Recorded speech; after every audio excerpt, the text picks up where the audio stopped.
Hello, welcome back to 23 Days of Astrology with Marjorie. Today is day 16, and this is called What's Up with Transit?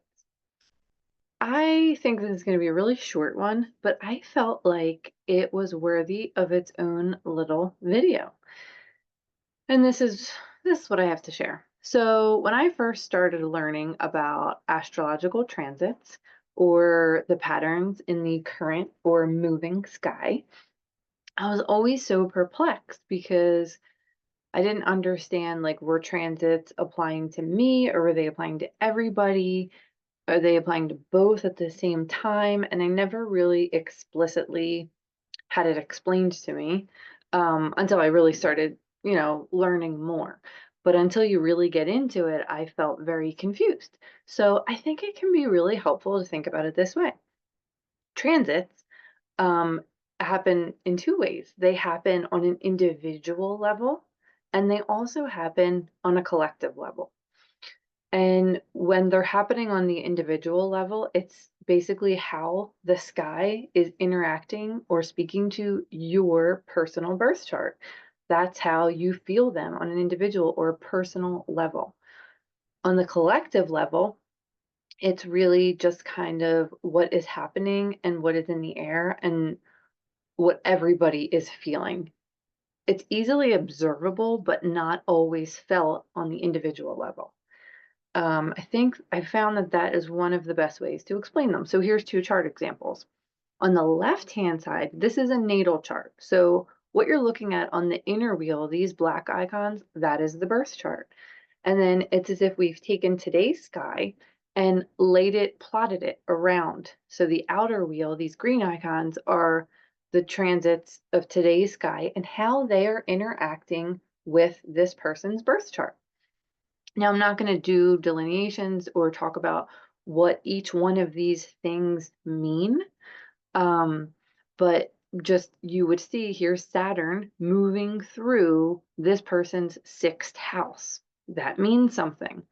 Saturn is transiting this person's sixth house. So you would take Saturn meanings, you would take sixth house meanings, you could merge how they would show up. If it was making any, if Saturn is making a square to this person's natal moon, which it is in the third house, that means something. So this is how you can think about individual transits and how they can speak to somebody's chart in a very personal way. At the same time, Saturn is moving through the sign of Pisces for everyone. Everyone is experiencing this transit of Saturn through Pisces, but everyone is not having Saturn move through their sixth house, and everyone is not having Saturn square their natal moon.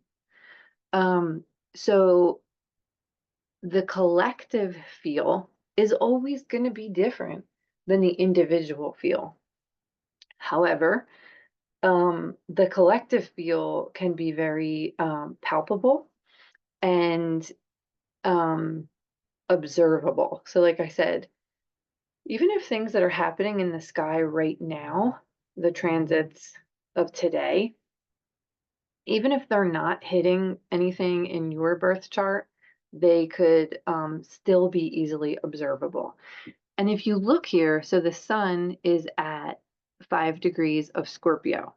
Well, it's the same thing here. The sun on this transit section of this chart is at about 5 degrees of Scorpio.